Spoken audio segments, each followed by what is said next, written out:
Sa sipi ngayon, ito ay tungkol sa banal na araw na ipinagdiwang ng mga Israelita pagkatapos makumpleto ang pagtatayo ng pader ng lusod. At sa banal na araw na ito, tulad ng iyong nabasa, naway huwag tayong magdalamhati at naway tayo'y maggalak sa Panginoon. Amen. Parang gusto mong magdalamhati. Magdalamhati ka sana, dapat ko bang sabihin? Ito ang isa sa mga pinakaaya-aya at pinakanakakapagpasiglang sipi na nabasa natin sa kwentong ito ng muling pagtatayo.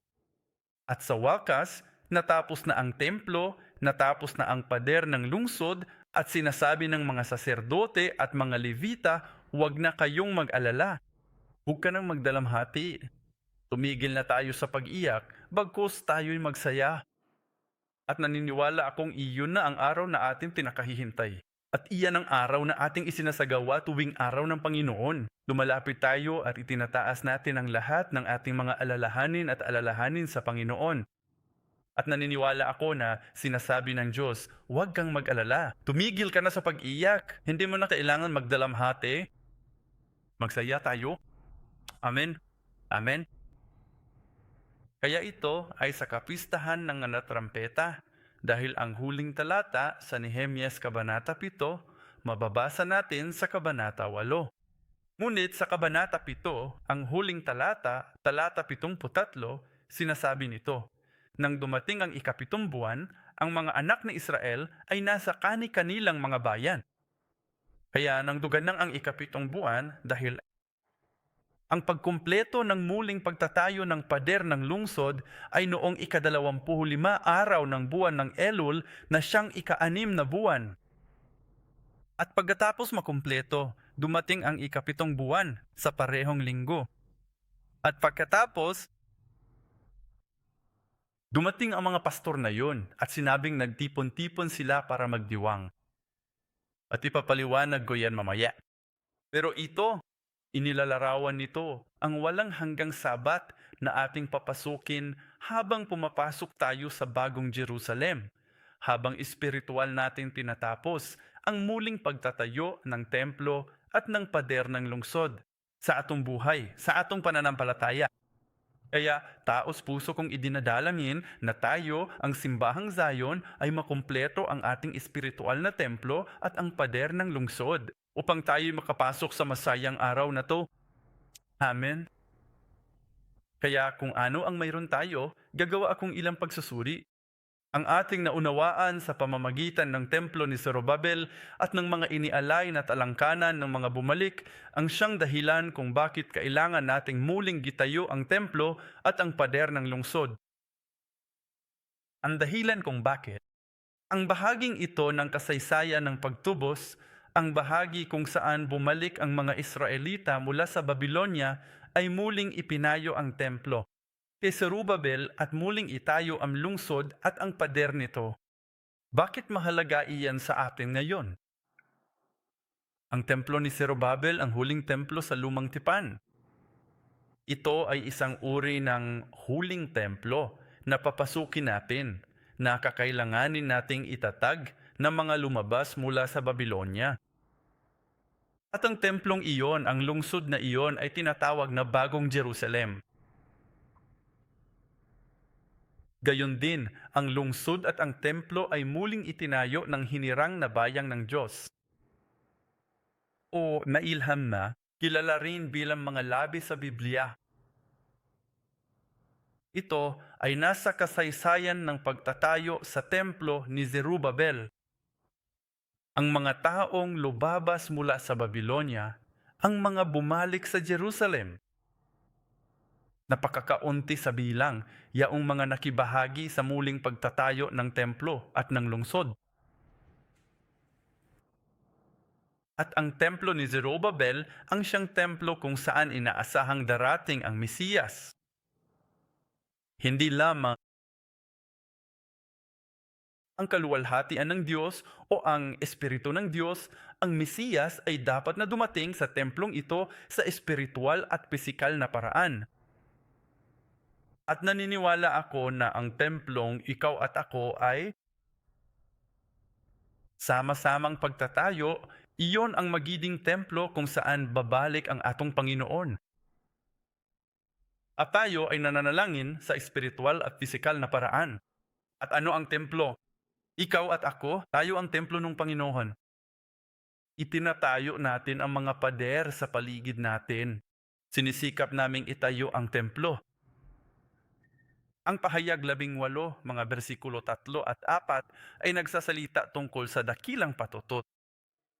Sa espiritual na Babylonia, sa pahayag, sa huling panahon, sinasabi nito, para sa lahat, ang mga bansa ay uminom ng alak, ng kahalayan, ng kanyang imoralidad, ang dakilang patutot. At ang mga hari sa lupa ay nakipagtalik sa kaniha. At ang mga mangangalakal sa lupa ay yumaman dahil sa kayamanan ng kaniyang kahalayan. Nagsasalita tungkol sa mundong ginagalawan natin ngayon. Versikulo 4, nakarinig ako ng ibang tinig mula sa langit na nagsasabi, magsilabas kayo sa kaniya, bayan ko, upang huwag kayong madamay sa kaniyang mga kasalanan at huwag kayong magsitanggap ng kaniyang mga salot. At iyan ang tinig na naririnig natin mula sa salita ng Diyos ngayon. Lumabas ka sa kanya. Lumabas ka sa buhay na puno ng kasalanan. Lumabas ka sa mga gawin ng mundo. Kaya isipin natin kung ano ang resulta ng muling pagtatayo ng templo at ng pader ng lungsod. Iyan ang pamagat ng mensahe ngayon. Ano ang naging resulta ng muling pagtatayo ng templo at ng pader ng lungsod? Una, isipin natin ang dahilan ng muling pagtatayo ng templo at ng pader ng lungsod.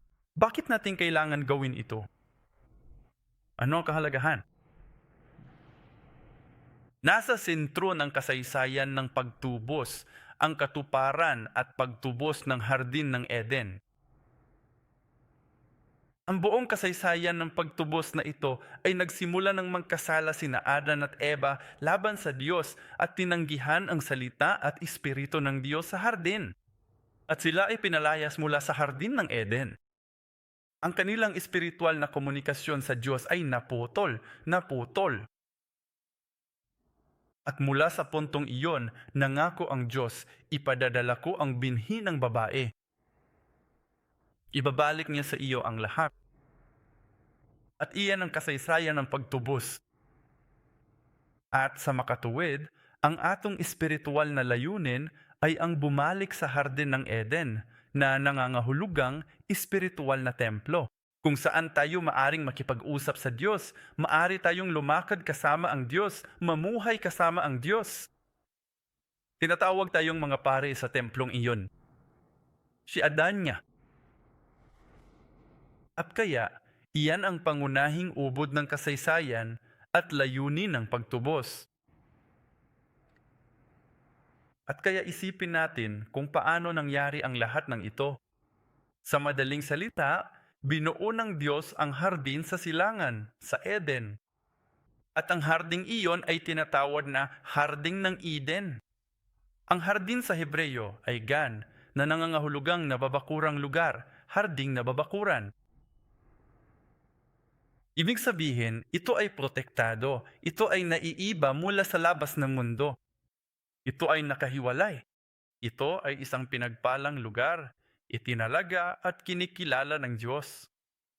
At alam na natin ngayon na ang salitang itinalaga, natatangi, inilaan ay nangangahulugang banal. Ito ay isang banal na lugar. At pagkatapos ay hininghan ng Diyos ang mga butas ng ilong ng tao na hinubog mula sa alabok ng lupa.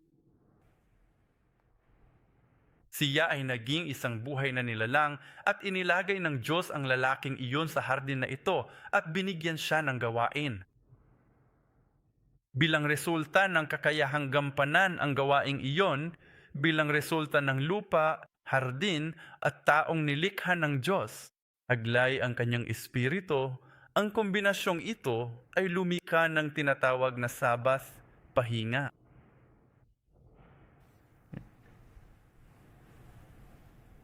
Kumusta naman ang dalawang gawaing iyon? Genesis 2, talata 15. Alam na ito, di ba? Pagkatapos ay kinuha ng Panginoon ang lalaki at inilagay sa hardin ng Eden upang gawin ang dalawang buhag para linangin at panatilihin ito. Kaya magsasaka ba si Adan? Kailangan bang Diyos ng isang magsasaka para mag-alaga ng hardin? Hardin sa likod bahay? Hardin ng Mesopotamia? Iyon ba ang dating iyon? Ngunit ang salitang ito na linangin, alam natin, at ang salitang ingatan. Napakahalagang maunawaan natin ang dalawang salitang to. Una, ang salitang cultivate ay abad sa Hebreo na nangangahulugan magtrabaho, magsagawa, maglingkod, sumamba at isakatuparan. Isagawa ang ibig sabihin ay tuparin. May layunin. Mayroong dapat tuparin dito.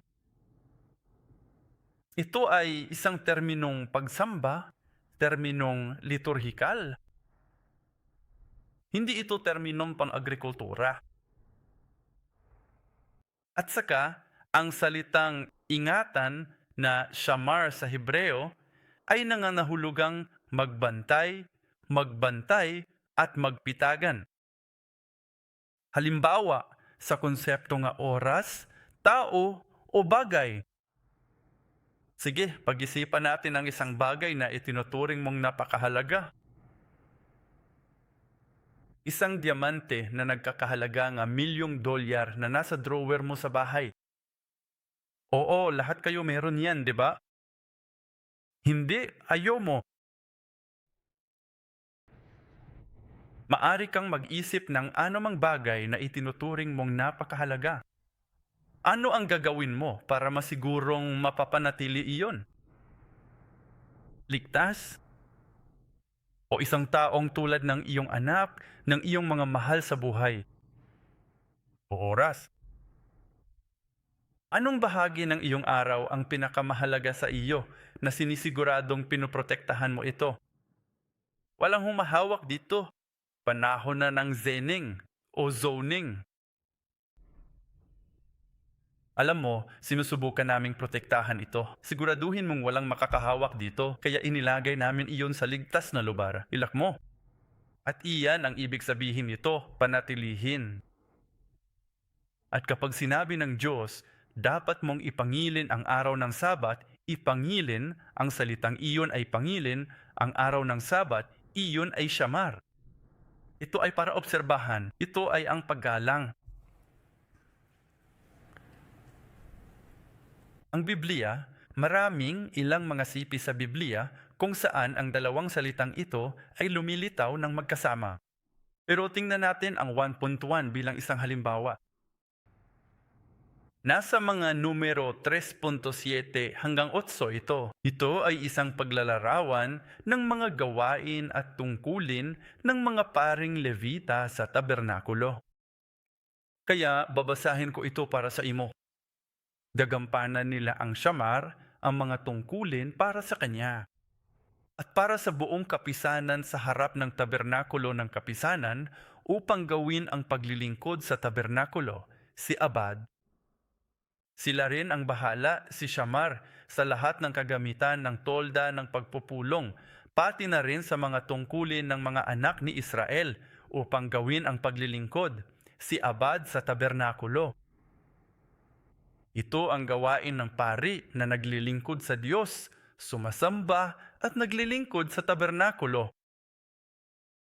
Ang tungkulin ni Adan sa hardin ng Eden ay hindi lamang ang magsaka, kundi ang maglingkod at sumamba sa Diyos at panatilihing mahayos ang mga nilikha ng Diyos.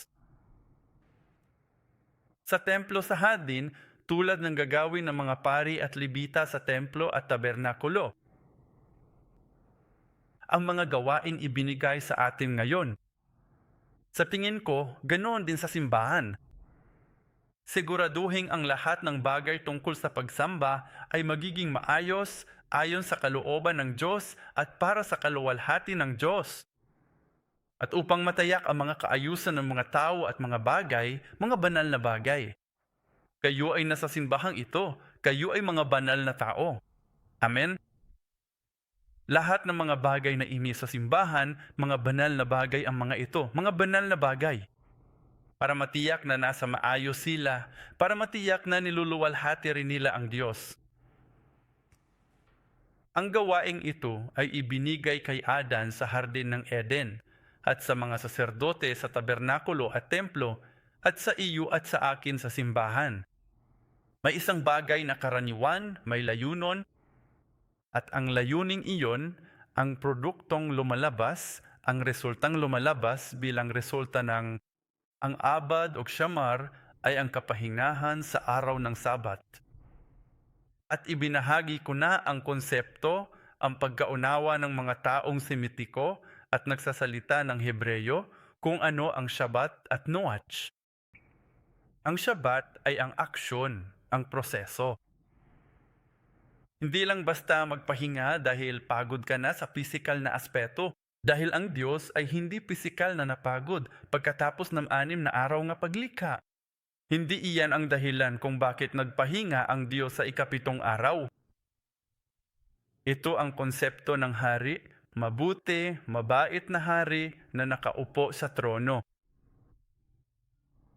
Pagkatapos masakop o maprotektahan ng bansa, tinitiyak na ang mga kaaway ay nasa labas ng hangganan na pinatibay. Ang mga hangganan ay pinatibay at protektado. At sa ilalim ng paghahari ng haring ito, lahat ay mapayapa. Sa ilalim ng paghahari ng haring ito, lahat ng tao ay nasisiyahan. Gayang nabasa natin sa sipi ngayon, hindi nila kailangan magdalamhati. Maari silang magsaya, humayo, uminom o kumaon sa Panginoon. Iyan ang tunay na Sabat. At kapag iyon, ang prosesong iyon ng paghari ng hari taglay ang kanyang soberanya, ang Diyos na naghari taglay ang kanyang soberanya, at ang mga taong nasa ilalim ng kanyang salita at ng kanyang espiritu ay nasisiyahan. Ang buong kapaligirang iyon, ang buong prosesong iyon ay nagreresulta sa Nuwah. At ang salita, ang pangalang alam natin para sa Noach sa bigkas na Ingles ay Noah. Ang ginawang Diyos pagkatapos ng baha, ang pagwasak sa kasalanan at sa mga kapangyarihan ng kasalanan, at ginawang Diyos ang kanyang binago. At iyon ay ang Nuach, Deuteronomio 12:10, Josue 1:13, 21:44. To Samuel 7.1, 1 Hari 5.4. Babasahin ko ang Deuteronomio 12:10. Sinasabi nito, pagkatawid ninyo ng Jordan at manirahan sa lupain na ibinibigay sa inyo ng Panginoon, ninyong Diyos upang manahin at bibigyan niya kayo ng kapahingahan mula sa lahat ng inyong mga kaaway sa palibot upang kayo'y mabuhay ng tiwasay. Ang pahingang ito ay Noach. Poprotektahan kang Diyos mula sa lahat ng mga kaaway. At para magawa iyan, kita nyo, ito ay nasa Deuteronomio.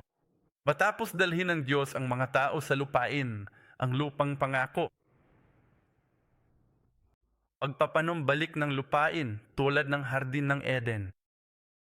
Pagpapanumbalik ng bayan ng Diyos na inilabas mula sa Ehipto, muling sinanay at sinanay sa pananampalataya at sa tipan, dinala sa lupain at pagkatapos ay sinabi ng Diyos, aking itataboy ang lahat ng mga kaaway. Ang pader, proteksyon. Kapag nangyari ito, sabi ng Diyos, ang kailangan mo na lang gawin ay pumunta sa Abad at Shamar. Sundin mo ang aking mamautos. Ipangilin ang Sabat, kung gayon ay mabubuhay ka sa kapahinghangan ito, sa kapayapaang ito, at naniniwala ako na ito ay naangkop sa iyo at sa akin ngayon. Tanungin ang iyong sanili, hindi mo ako kailangan sagutin. Mapayapa ba ang puso mo ngayon? Isipon ang nakaraang linggo. Hindi natin kayang matandaan ng ganoon kalayo, di ba? Masyadong malayo. Kaya isipin mo na lang ang nakaraang linggong iyong pinagdaanan, ang mga digmaang iyong pinagdaanan, ang mamaalalahanin, kalungkutan at mga luha. Ngunit sabi ng Diyos, pumasok ka sa aking santuaryo, pumasok ka sa aking lupain. Poprotektahan kita. Sa tingin mo ba ay maari tayong magtiwala sa Diyos at magsabi ng Amen? Ang Sabat na ito ay hindi lamang ang estado ng Sabat na ito, hindi lamang ito kapag wala kang anumang trabaho na gagawin, kapag ikaw ay nagpapahinga sa bahay. Hindi lamang ito na angkop tuwing linggo kapag nasa simbahan ka, kundi ang konseptong ito ay naangkop kahit sa panahon ng digmaan. Sabihin nating ikaw at ako ay mga sundalong nakikipaglaban sa isang digmaan. Nararamdaman at naranasan mo ba ang Shabbat habang may labanan? Sa tingin mo? Sa tingin ko, lahat kayo ay mga mandirigmang lumalaban sa mundong ito kay Satanas para sa pangalan ni Hesukristo. Tama ba? Mararamdaman ba natin ang Shabbat na iyon sa mundo? Mararamdaman ba natin ang Shabbat na iyon mula Lunes hanggang Biyernes? Posible ba ito? Ito ay posibleng maramdaman ang mga sundalo ang Shabbat sa kanilang mga puso kung sigurado silang sinusunod nila ang tamang Commander-in-Chief. Kung sinusunod nila ang tamang pinuno at ikaw ay nasa likuran, lumalaban sa likod ng dakilang pinuno na magdadala sa atin ng tagumpay. Maaring lumalaban ka, ngulit ang iyong puso ay nagtitiwala. Ang puso mo ay nasa pananampalataya. At kahit na tayo ay nakikipaglaban sa mundong ito, nakikipaglaban sa ating sariling mga kasalanan, dalangin ko na maranasan natin ang Shabbat na iyon, na ang Diyos ay kasama natin, na ang ating Panginoong Hesukristo ay mayroon ng tagumpay, at siya ang nangunguna sa aton sa laban na ito. Amen? Kaya ang pagpapanumbalik ng templo ay ang pagpapanumbalik ni Abad. Ang pagpapanumbalik ng pader ng lungsod ay ang pagpapanumbalik ng Shamar.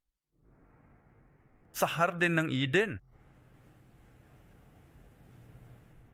Kaya ngayon, sino ang gagawa nito? Sino ang gumagawa ng gawain ng muling pagtatayo? Ang mahalaga, alam mo na, dalawang bagay ang kailangan gawin, sina Abad at Shamar. Pero sino naman ang gagawa nito? Sa Hardin ng Eden, inilagay ng Diyos si Adan sa hardin at sinabihan siyang gawin ito. Sa kontekstong ito ng kasaysayan, noong itinatayo nilang muli ang templo ni Zerubbabel, ang mga Israelita, ang mga Hudyo, ang lumabas mula sa Babylonia at bumalik sa Jerusalem. Taos-puso kong idinadalangin na ikaw at ako ay maging katulad ni Isayas na magsasabing, "Narito ako, Panginoon. Gamitin mo ako. Naway ako ang maging tagapagtayo ng templong iyon at ng pader ng lungsod. At yaon ang mga papasok sa bagong Jerusalem." Ang tinupad ng Diyos sa pamamagitan ng tatlong pagbabalik mula sa Babylonia. Mayroong tatlong deportasyon at tatlong magkakaibang pagbabalik. Una, pangalawa, pangatlong pagbabalik. Sige na. Anong taon ang mga pababalik na iyon?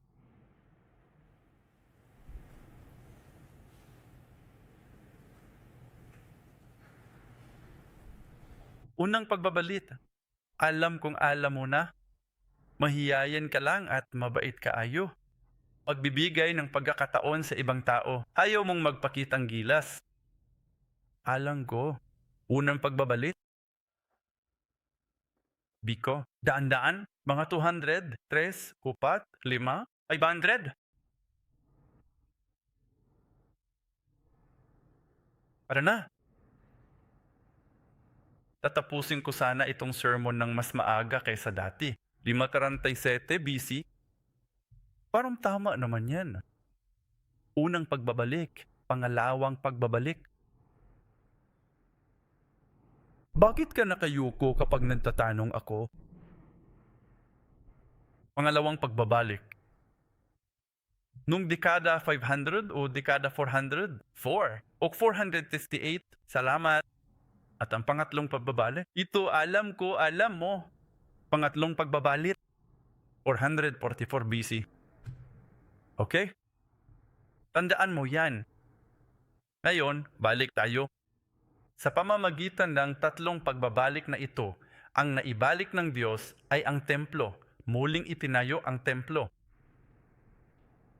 Pagsamba sa templo, ibig sabihin ay may mga mananamba na naibalik. Ang pokus ng Diyos, ang pangunahing pokus ng Diyos ay hindi lamang ang templo at ang pader ng lungsod. Ang pangunahing layunin ng Diyos ay ang pagpapanumbalik ng kanyang bayan. Maabang, ang pokus ng Diyos, ang interes ng Diyos ay nasa iyo. Hindi lang ang gusali ng simbahan, hindi lang ang mga pader ng lungsod, hindi lang ang negosyo mo. Ang interes niya ay nasa iyo.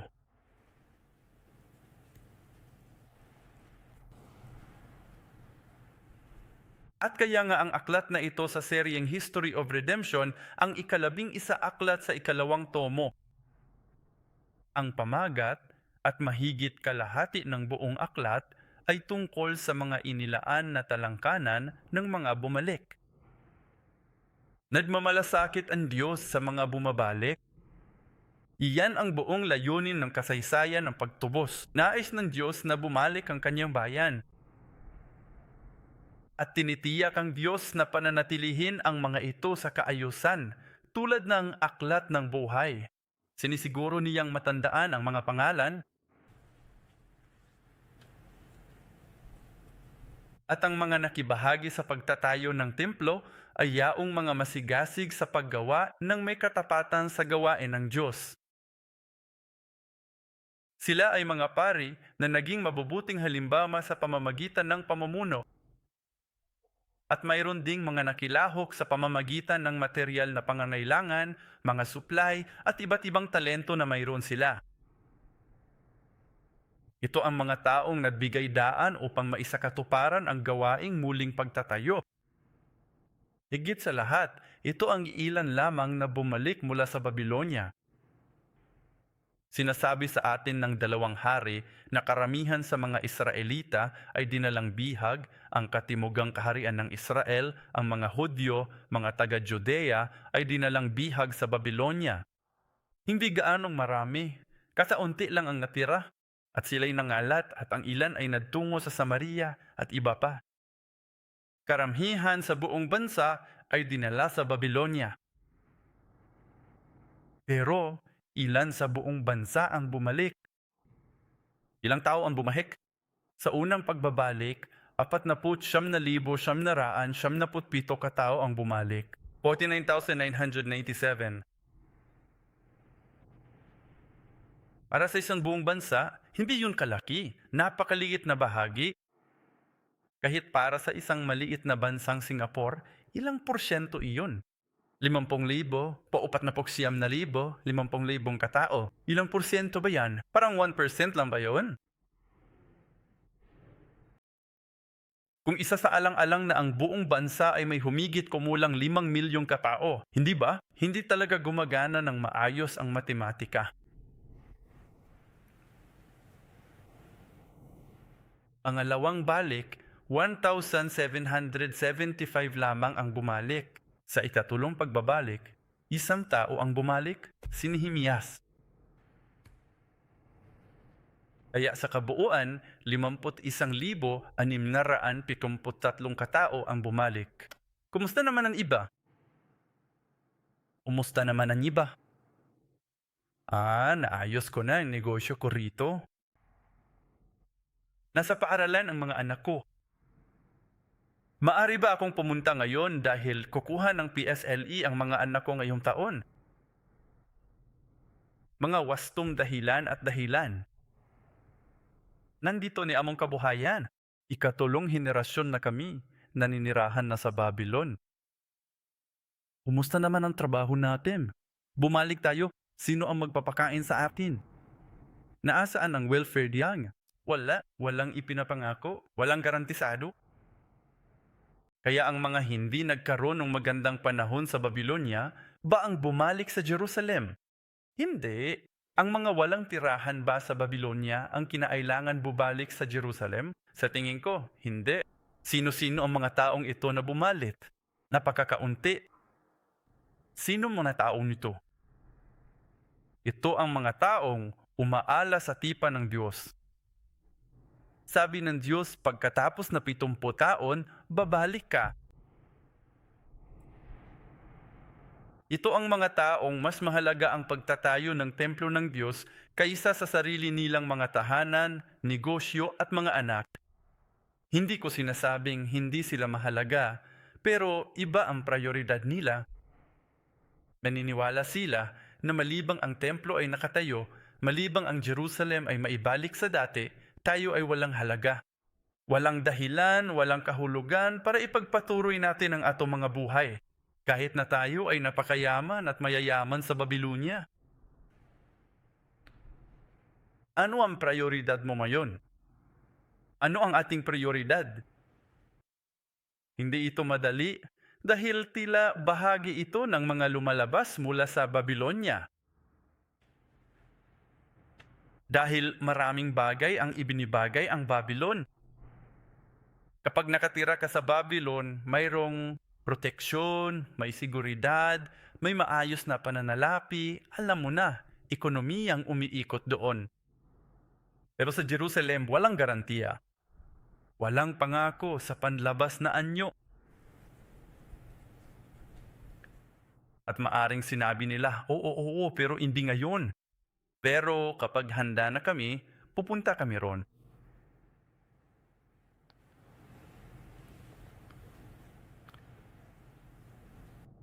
Pagkatapos ng unang pagbabalik, sinimula nilang muling itayo ang templo.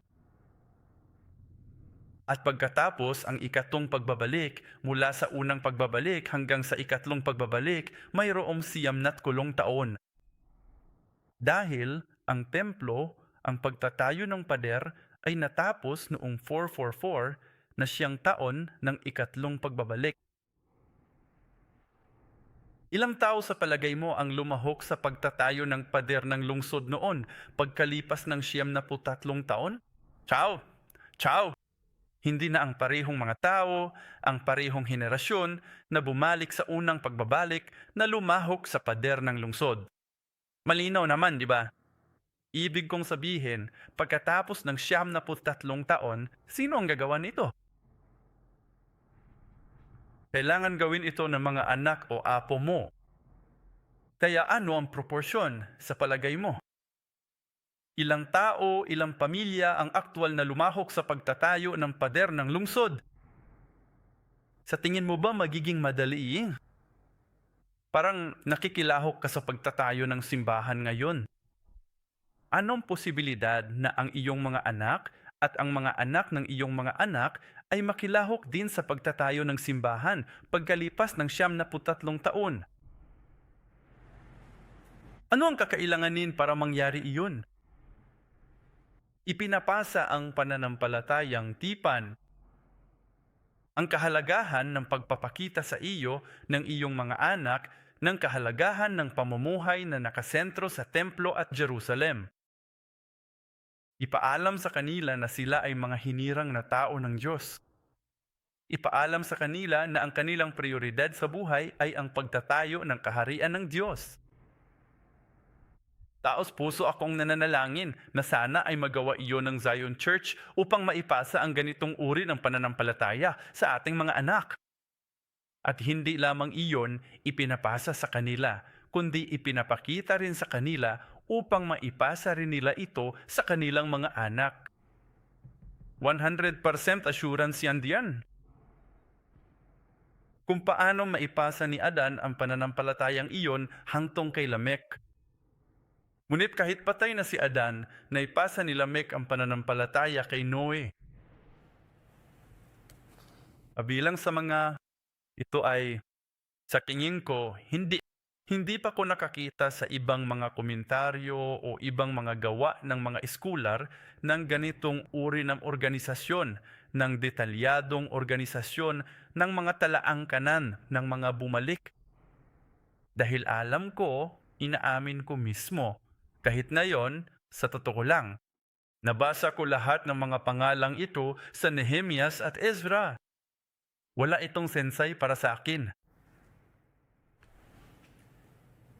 At marami akong kakilala na ibang iskolar, tinitingnan lang nila ito bilang isang talangkanan at pagkatapos ay tumutuloy sa susunod na punto. Ngunit si Reverend Abraham Part ang may akda ng seryeng History of Densutsu ang siyang nag-organisa nito. Inihambing niya ang talaangkanan ni Nehemias at ni Ezra ng mga bumalik. At pagkatapos ay inayos niya ang mga ito sa 3 kategorya. Ang unang kategorya ay ayon sa linya ng pamilya. 17 kapamilya ang bumalik. Ang pangalawang kategorya ay ayon sa rehiyon kung saan sila nakatira. Regional, 17 pamilya. At ang ikatulong kategorya ay ayon sa mga tungkulin sa templo. 17 kapamilya. Kaya ngayon, sa dalawang kategoryang ito, ang unang dalawang kategorya mula sa 17, mga pamilya, alam mo na, mga inapo ng isang tao, inapo ng isang tao. Sa madaling salita, 17 apelido, mga parang pangalan ng pamilya. Mula sa 17 pamilya, ayon sa lahi ng pamilya, at 17 pamilya ayon sa rehiyon. Sa unang 17, 2 pamilya lamang ang lumahok sa pagtatayong pader ng lungsod. Mula sa pangalawang kategorya, sa mga pamilya, ayon sa rehiyon, 4 na pamilya lamang ang lumahok sa pader ng lungsod. Kaya sa 34 na pamilya, 6 na pamilya lamang ang lumahok sa pagtatayo ng pader ng lungsod. Magkano ang porsyento doon? Sa 34 na pamilya, 6 na pamilya lamang ang nagtagumpay sa pagpapamana ng pananampalatayang iyon sa mga bata para makasali sila. Maari nilang ituring ito bilang gawaing ibinigay ng Diyos sa kanila na muling itayo ang pader ng lungsod. Ipinapakita nito sa atin na mahirap ito upang may pamana, upang maipasa ang atong pananampalataya sa susunod na henerasyon. Isang malaking biyaya kung 2 henerasyon ang nasa iisang simbahan magkasamang sumasamba. Isang malaking biyaya kung mayroon tayong 3 henerasyon na sama-samang sumasamba sa Diyos. At kahit wala ang mga anak ninyo rito, sama-sama tayong manalangin dito na ang ating mga anak ay magkaroon ng pananampalatayang iyon, tumanggap ng pipang iyon at maging bayan ng Diyos. Iyan ang magtatatag ng bagong Jerusalem sa huling panahon na ito. Amen? Sino ang dapat gumawa ng gawaing ito? Yaong mga lumabas mula sa Babylonia at yaong mga nagtitiwala rito ay pumanaw, nangahawakan ng matatag sa tipan at kalooban ng Diyos kahit na pagkatapos nilang pumunta sa Babylonia. Hindi nawawalan ng focus. Tungkol sa layuning ibinigay sa ating Diyos sa ating buhay. At kaya naman, ang aming ikalawang henerasyon na ministeryo, Elijah Young Adults, Timothy Youth, Gabriel Sunday School, ay nakakahalaga sa amin ng mga taong ito. Manalangin tayo na hindi sila mawala sa atin. Ipagdasal natin na sila ay lumaki at maging mga pinuno ng simbahan at ng bansa. Amen? Isaías 17, versikulo 6. Gayon may iwan doon ang mga napira gaya ng pag-ugan ng puno ng olibo.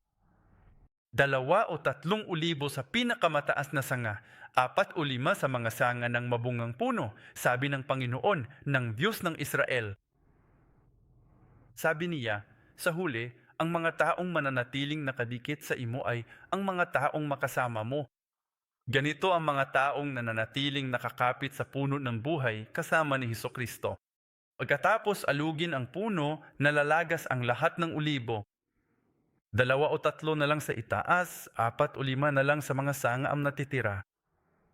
Ganyan kahirap para sa mga tao ang manatili hanggang sa huli. Sinasabi rin sa atin ang Roma Kabanata 11, versikulo 5 sa parehong paraan. Kung gayon, sa kasalukuyang panahon ay mayroong ding nalabi ayon sa mapagpalang pagpili ng Diyos. Nawa itayo rin ang maging mga labi na magpapabangon kay Abad sa pamamagitan ng pagtatayo ng templo na siyang ikaw at ako. At mabawi rin ang Shamar sa pamamagitan ng muling pagtatayo ng pader ng lungsod. At malaman natin nung nakaraang linggo ang tungkol sa pader ng lungsod. Sino ang nagtatayo ng pader ng lungsod para sa atin? Ayon sa 1 Korinto, Kabanata 3, Talata 16, Kabanata 6, Versikulo 19, tayo, ang ating mga katawan, tayo ang templo ng Espiritu Santo, at ang mga pader ng lungsod ay itinayo para sa atin. Pinaagi sa Espiritu Santo. Sa laktod, ang pagtukod pag-usab sa templo o paril sa siyudad, miresulta sa walay katapusang sabat alang kanato. Sa tingin ko, nabasa na natin ito noong nakaraang linggo, kaya hindi ko nababasahin. Basahin ang lahat ng mga talata, ngunit ang Esra Kabanata 4, mga talata 11 hanggang 16 ay isang liham, isang petisyon na isinulat ng mga kaaway ng mga Hudyo. Noong itinatayo nila ang pader ng lungsod, ang mga kaaway na ito ay sumusulat ng isang petisyon kay Haring Artaherjes ng Persya. Sinasabing dapat mong gawin ang anumang bagay o lahat ng iyong makakaya upang matigil ang gawain ito. Ang mga kaaway, ayaw ninyong itayo ang mga pader ng lungsod. Bakit? Sabi nila, dahil kapag naitayo na ang pader ng lungsod, hindi na natin sila magagamit pa. Kapag naitayo na ang pader ng lungsod, hindi na sila makikipagtulungan sa atin. Pakinggan ito bilang tinig ni Satanas na nagsasabing ayaw ni Satanas na muling maitayo ang mga espiritual na pader na ito. Ayaw ni Satanas. Ang sirang bakod na iyon ng hardin ng Eden ay kailangang kumpunihin dahil gusto niyang libreng pagpasok at paglabas. Gusto nga ahas na pumasok muli sa atong buhay. At nais ni Satanas na tayo ay magbigay-pugay sa Kanya. Patuloy na magbigay-pugay sa Kanya paminsan-minsan, bumalik sa Kanya at gumawa ng kasalanan ng paulit-ulit. Alam niya na kapag ang pader ng lungsod, ang espiritual na pader, ay naitayo at naayos na, hindi na niya magawa pa iyon sa atin. Gagawin ni Satanas ang lahat at lahat ng magawa niya para makialam sa pagtatayo ng pader na ito. Kaya ano ang gagawin natin? Ginagawa namin ng lahat at lahat ng aming makakaya upang muling itayo ang pader. Amen. Ito ang paligsahan kung sino ang magtatagal hanggang dulo at kung sino ang magtatagumpay. Satanas, kapag naitayo na ang pader, hindi na makasagabal si Satanas sa buhay natin. Iyan ang tunay na sabat. Kapag naitayo na ang espiritual na pader, hindi na makakalapit pa si Satanas. At sa makatuwid, ang kamatayan ay lalayo rin. At iyan ang sinasabi sa atin ng Apokalipsis 21. Ang bagong Jerusalem ay may matataas na pader.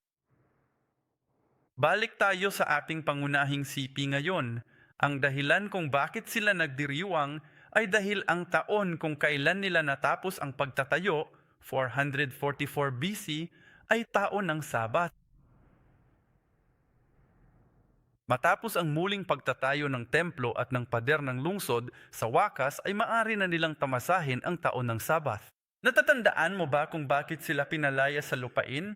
Dahil hindi nila ipinangilin ang mga taon ng Sabat.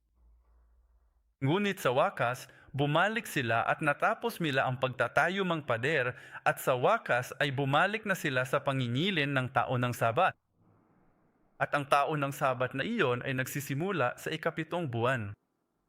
Natapos nila ang gawain noong ika-25 araw ng ika-6 na buwan. At sa simula ng ika-7 buwan, gaya ng mababasa natin ngayon, sila'y nagtipon.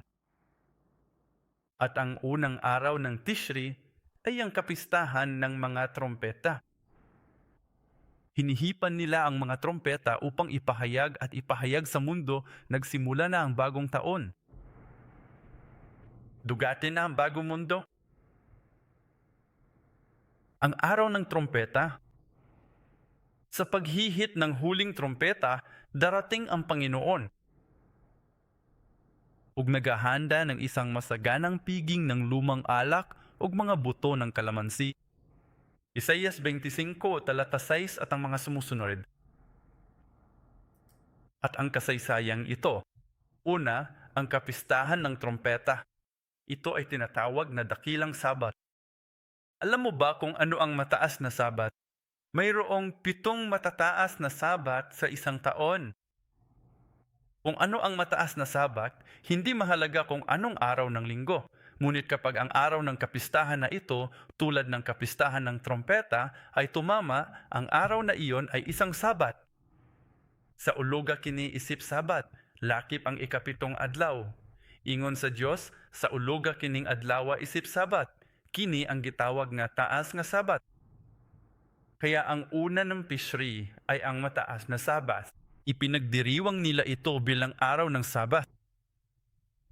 Kaya pagkatapos ng construction, nasiyahan sila sa Sabat. Gusto mo ba ang Sabat na iyon? Ngayon, napapagod na ako at sinasabi ko, sana may isang buong araw lang ako para umidlip. Ang totoo, kahit papaano, hindi ko iyon magawa kahit na may oras ako. At napagtanto ko, sa hindi malamang dahilan, hindi lubos na makapagpahinga ang ating mga katawan kapag hindi nagpapahinga ang ating mga isipan. Hindi makapagpahinga ang atong mga isipan kapag ang atong espiritu ay wala sa kapahingahan sa araw ng Sabat. Kaya kahit na pagkatapos matulog, digising ka pa rin sa umaga na pagod. Dapat gumising tayo sa umaga ng presko. Kita mo, kung presko pa rin ang pakiramdam mo pagkagising mo sa umaga, magpasalamat ka sa Diyos. May mga taong gumigising sa umaga at hindi pa rin presko. Ngunit naniniwala ako na kapag ibinigay sa atin ng Diyos ang kapahingahang iyon sa Shabbat, ang ating espiritu, kaluluwa at katawan ay magiging maginhawa. Naway hindi lamang naton hintayon ang walang hanggang Sabat na iyon sa huli, kundi naway simulan natong tamasahin ang Sabat na iyon ngayon. Manalangin tayo.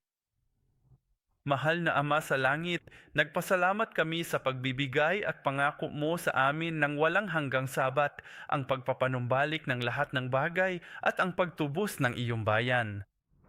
Ama, naway maging mga labi kami ng huling panahon. Naway masabi natin, Panginoon, narito ako. Gamitin mo ako para sa iyong layunin, para sa iyong kaharian.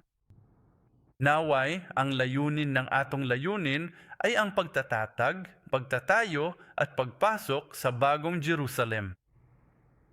At Ama, taos puso naming idinadalangin na ang iyong pagpapala ng Shabbat ay mapasa iyong bayan ng Siyon. At Ama, kahit sa gitna ng trabaho, kahit sa gitna ng sakit at mga problema at paghihirap, naway manatili kaming nasa tamang landas. Sa orden ni Melkisedek, ang ating Panginoon at Hari ng Shalom, ang ating Hari ng kapayapaan at katuwiran, upang hindi tayo mag-alala. Dumaan kami sa mga kahirapan, ngunit naniniwala kaming nasusunod namin ito. Ang ating Panginoon na naggamit ng tagumpay, ang ating mataas na saserdote, ang ating walang hanggang mataas na saserdote na siyang magbibigay sa atin ng buhay na walang hanggan. Kaya Ama, tulungan mo kaming maniwala diyan at humayo at makamit ang tagumpay sa buong linggong ito. Maraming salamat po sa iyong biyaya. Sa pangalan ni Jesus, kami ay dumadalangin. Amen. Magpasalamat tayo sa Diyos.